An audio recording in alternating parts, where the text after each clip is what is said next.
Hello, Cobrats, and welcome back to Undertale. I'm TryclydeTamer. It's time to explore more of Waterfall. Very serene place with very serene layouts as we go into the color palette switching place, and we go into the normal music that we hear in this place area of stuff. Saying the same things, it seems like you hear a passing conversation. So, don't you have any wishes to make? Do I? The next one, passing conversation? Just one, but it's kind of stupid. But what would the wish be? Maybe we're going to find out as we go along and figure out the story as we go along. Bringing things together. You walk into Mold's Mall. We've already seen these guys around, but let's just check them out. 12, defense, different colors, so it's a bit stronger now. Verbal burbs, slime sounds, okay, so maybe they're slightly upgraded. I mean, they are slightly upgraded as it seems. It waits pensively. Let's go ahead and spare them both. 0 XP, 0 gold. Oh, we gain nothing. They're upgraded enemies, but they're differently set up. So right in all this stuff, it's a pair of ballet shoes. Will you take it? Sure, I'll take the pair. You got the ballet shoes. And click off the mushrooms, or squeak up as I meant, instead of turning them off like I was talking about last time. I like to keep them on though, and hiding in the grass of greatness. Or maybe I should turn off the light of the mushrooms so I'm in not plain sight. No, trying to make sense of things. Was I able to see those things? Or maybe is it something I'm supposed to get to? Slurring my words. Next enemy is Washua and Aaron, the dynamic duo. Let's ask Washua to clean me. You ask it to clean me. I was trying to silently. Green means clean. No need for a swim suit. Very winky, that face of his. Go into the extra healthness. Sweating bullets. Well, how about we just spare the Washua? Education, hobby, talent. That's what Aaron says, of course. Let's just wait for all this to happen. Admiring his own muscles.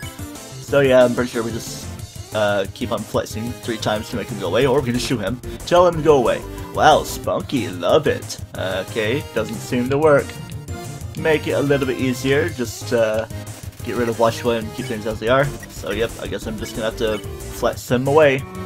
Alright, that's done and over with, and we're getting into the cool part of the music. Ring! Hello, this is Papyrus! Remember when I asked you about clothes? Well, the friend who wanted to know, her opinion of you is very murdery. But I bet you knew that already, and because you knew that, I told her what you told me you were wearing. A dusty tutu, because I knew, of course, ever such a suspicious question, you would obviously change your clothes. You're such a smart cookie. This way you're safe and I didn't lie. No betrayal anywhere. Being friends with everyone is easy. Click. Am I actually wearing something different? No, I'm still wearing the old tutu, but I could have put the ballet shoes, but I want to stick with the stick with that unintentional pun unless I'm referencing how things went last time. For whatever reason. Let's talk to this thing. That's the conversation. Don't say that, come on, I promise I won't laugh. Okay then, I want to talk to all of them. I already talked to those two. Of course, talk to it. Listen to it. That's the proper word. The power to take their souls. This is the power that the humans feared. So I'm going with the story stuff that we've been learning. Walk into Mold's Ball. Let's flirt with them. You wiggle your hips. Mold's Ball is back. Want a meaningful conversation. Slime sounds. Okay. Now I'm gonna break apart. And I get the joke of Aaron sweating bullets because it's like a bullet hell dodging his attacks. Yeah, 1 gold out of winning that. Fun times. Alright, now we get into a darker room with no music playing, just the sound of rushing water and strange cynicals all over the place. Do we have a boss battle upon us? Oh boy, it's gonna be crazy. Very intimidating. Hey there, noticed you were here. I'm Onion-san. Onion-san, you here? Okay, let's just continue along. You're visiting Waterfall, huh? It's great here, huh? You love it, huh? Yeah, me too. It's my big favorite. Okay, keep on walking. Even though the water's getting so shallow here, I have to sit down all the time, but... Hey, that's okay. It beats moving to the city and living in a crowded aquarium. Like all my friends did. Interesting story that you were telling, Onion-san. And the aquarium's full anyway, so even if I wanted to, That's okay though, you hear? Undyne's gonna fix everything, you hear? I'm gonna get out of here and live in the ocean, you hear? Alright, keep talking. Hey, there. That's the end of this room. I'll see you around. Have a good time in Waterfall.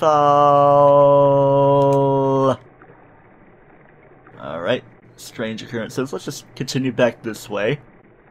Long, narrow path of things after talking to Onion Sand. I thought this would be a flowery occurrence. I thought I was learning things. Then Onion Sand's just here like, yo, can I talk to you? No, I can't because you're not immediately next to me. Did you hear? You're back. I'll tell you a big secret. I'm starting a band here. It's called the Red Hot Chili Peppers. Oh my gosh. All I thought of is the name, and I don't play instruments or sing. Well, do you think we'll be popular? Yeah, sure you will. Yeah, me too. Alright. Let me guess, you're gonna talk even more to me. Even your mouth looks like a chili pepper. Well, maybe slightly something else, but I'm not gonna dawdle too much on that. Pushing words around in so much. And another scripted fight, because all the first times I've seen those other enemies were scripted. This is Shiren. It hides in the corner, but somehow encounters you anyway. So it seems kind of reluctant to fight, but let's check it out. Attack 19, defense 0, tone deaf. She's too ashamed to sing her deadly song. Hum hum. Alright. So, not really doing too much, not hard to dodge. Doing karaoke by herself. Let's smile about that. Glad to see Shiren smile too. Shiren gets quieter in the corner, Aaron nods his head approvingly. Ah, so I guess we're trying to do some encouragement here. Do with your 8 notes, hums very faintly. Okay, still can't spare you. Have to wait for your name to become yellow, you know. Let's do the humming. Hum a funky tune. Shiren follows your melody. Say re, see me, see me. I think she did better about that than I did. Much more comfortable singing along, so we can go ahead and spare, but I want to do some conduction. You wave your arms wildly, you are now vulnerable to electric attacks. Oh boy, I get it, as a pun thing. Oh man, I think your notes were a little bit different on the solfege, maybe you changed keys or something. But yeah, let's go ahead and spare you up. 30 gold, nice. Alrighty then, the northern room hides a great treasure. Well, what great treasure does it hide? We got a piano, seems to have some notes that we can play. There's a piano here, play it? Sure, let's give it a try, let's try. I thought I was gonna play All-Star, but I can't really go any higher than that. So it'd be like, somebody once told me the world was gonna roll me. I'm not gonna sing too much more of the song. A haunting song echoes down the corridor, won't you play along? Only the first 8 are fine. But we don't know the song fully yet, even though I do have it written down, but I'm gonna tell you how to get it figured out. This power has no counter. Indeed, a human cannot take a monster's soul. When a monster dies, its soul disappears, and an incredible power would be needed to take the soul of a living monster. There is only one exception. The soul of a special species of monster called a boss monster. A boss monster's soul is strong enough to persist after death, if only for a few moments. A human could absorb the soul, but this has never happened, and now it never will. Learning the lore. Seems we got a statue right here, raining on it. The statue structure at its feet seems dry. So sad looking at it like that. So, yep, let's just go read the sign. Please take one. So, yep, these happen to be umbrellas. Let's take one. We could not take one, but we take one anyway. It's just floating above my head, but I am actually carrying it. Seems like it's sprouting on my head. You know what, I'll be nice, I'll give it to the statue. Let's put it down. You place the umbrella atop the statue. Inside the statue, a music box begins to play. And this is the song that you need to hear. This is quite the leitmotif you will hear quite a lot throughout this game. Kind of in the main theme and other songs. This specific one is called Memory. So yep, those are the notes you need to play if you are hearing impaired, so good on Toby Fox for doing that. So I already have it written down, but it's neutral, up, right, neutral, down, down, right. Maybe I could remember that even if I have it not written down, but I'm just looking right on my notes and talking directly into my microphone, so it might be a little bit louder. But anyway, let's play this piano. I could play it on my piano too, huh? I'll do that. Give me a second.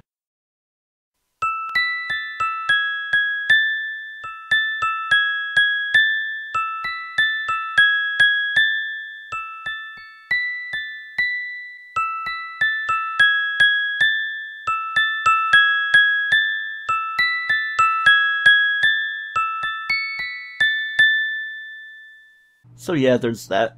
There's different keys you can play it in for the different versions we'll be hearing throughout the game, but that was one of them. Anyway, I kind of got sidetracked. Let's go ahead and play the song as it was. Neutral. Up. Right. Neutral. Down. Neutral. Down. Right. Of course, you didn't have to actually play those 8 notes, because one of those notes was kind of ambiguous whether it was actually considered part of the main melody, so you could just play 7 of them. So it was like dun dun dun dun dun dun dun, and I kind of omitted one. But anyway, let's go into the secret room that is opened up. Let's read the sign. Okay, I guess I can't. It's a legendary artifact. Will you take it? Sure, I'll take it. You're carrying too many dogs. Oh man, I guess I have to free up space in my inventory. Uh-oh, since we have the annoying dog in our inventory. Let's check it out. Annoying dog. Dog. A little white dog is fast asleep. I think it's a dog. Let's go down and use it. Oh man, I have to go all the way down instead of cycling up. Such horrible game design. Nah, I'm just kidding. Let's use it. You deployed the dog. The dog absorbs the artifact. Well, there it goes. Off into the abyss. And we have dog residue. Let's check it out. Dog item, jigsaw puzzle left unfinished by a dog. Oh no, such badness. Let's use the dog residue. You use the dog residue. You finished using it. An uneasy atmosphere fills the room. And you may notice that it's still in my inventory. If I had less items, it would have actually filled the rest of my inventory with dog residue. So it's kind of a strategic thing when we're going to eventually be able to sell things, which actually isn't really too far off. But I will put it in my inventory because it's kind of a placeholder for nothing of insignificance. Not really making sense, but I'm not going to backtrack too far to get to a bot, so I'm just going to continue along. Showing 14.5 minutes into the recording, but kind of got sidetracked to things. Speaking of which, I could go ahead and play the dog song as it was playing there, but I'm not really going to do that right now. I will take an umbrella though, because it might be a little bit rainy from here on out. Oh yes, it's looking like it. This is cool though. You see your reflection down there. Scratching my ear, pardon me for a second. Sorry if you heard my headphones a little bit. Yo, you got an umbrella? Awesome! Yeah, and we're going to share it. Let's go! Well, it kind of helps if you're under the umbrella. I guess it helps to cover your snout. Maybe you don't want water entering your snout and drowning you from inside and getting that double pneumonia or something. Sorry, it kind of took a dark turn.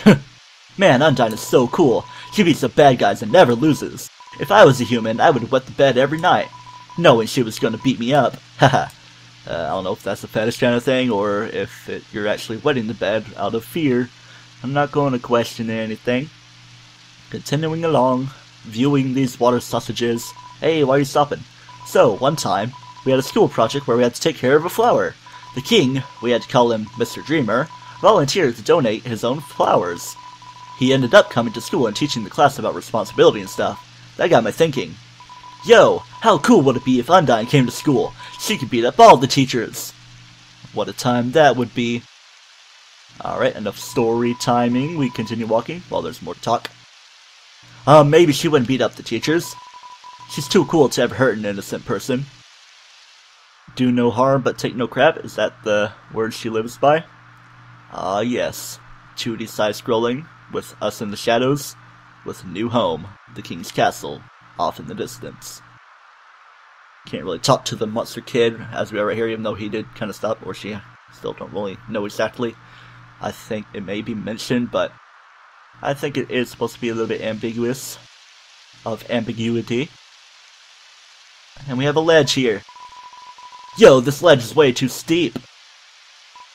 Yo, you want to see Undyne, right? Put up your umbrella and climb on my shoulders. Alright, let me go ahead and toss it down, return it, that umbrella indeed, and then we climb up on you. And ow, I take a little bit of damage because of your spiky head. Yo, you go on ahead, don't worry about me, I always find a way to get through. I'm sure you will. Maybe just move the trash can, because you're the trash man. And climb up. Alright, here we are at a save point. The humans, afraid of our power, declared war on us. They attacked us suddenly and without mercy. Okay. The serene sound of a distant music box fills you with determination. It'd be so cool if it was still playing after activating it. In the end, it could hardly be called a war. United, the humans were too powerful, and us monsters too weak.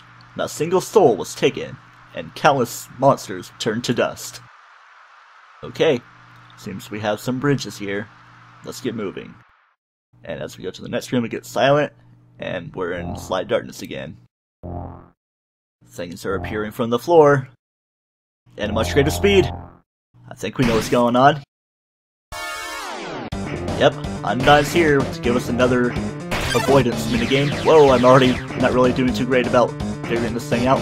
Just gotta slowly trudge away along and make sure that it doesn't become a problem for you where the thing's gonna spawn. It's there for a second and then it shuts out to cause harm. Do no harm, but take no crap, as I've already said. See, I'm reusing jokes within the same episode.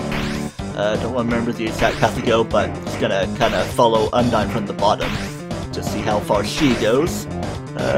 Nothing really to the other ways. Keep on going down this way, and then we continue along the path.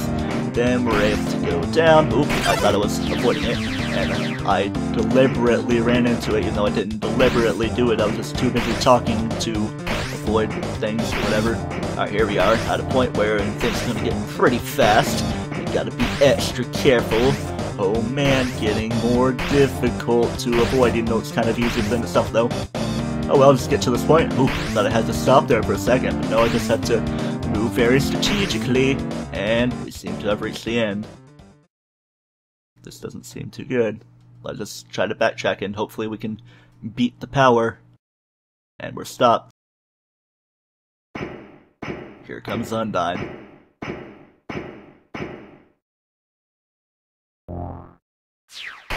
Slices down. And we fall from the bridge. Ah!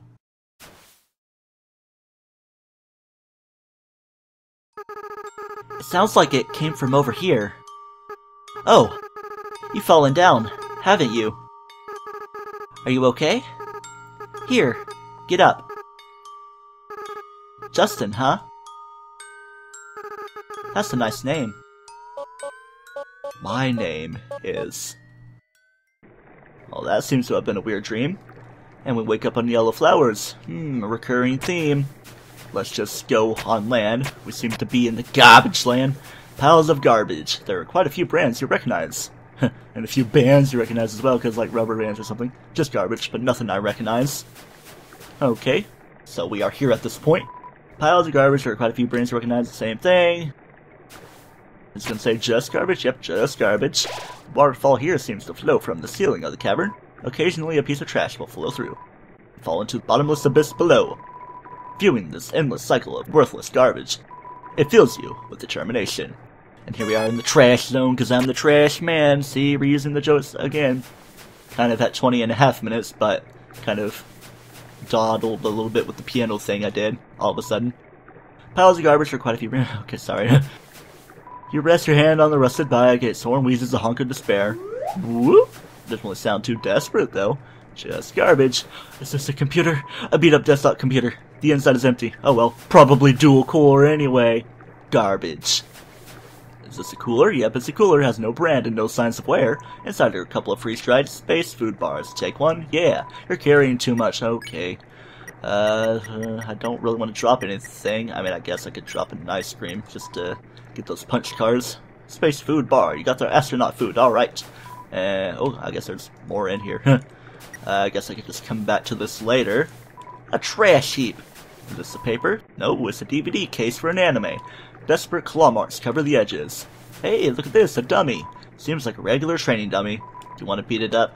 Nah, I'm not going to bother. This is a pacifist run. You stare into each other's eyes for a moment. Alright, enough about that. Let's just move on. Why are we stopping? Because cliffhanger. Until next time on Let's Play Undertale, don't toast yourself.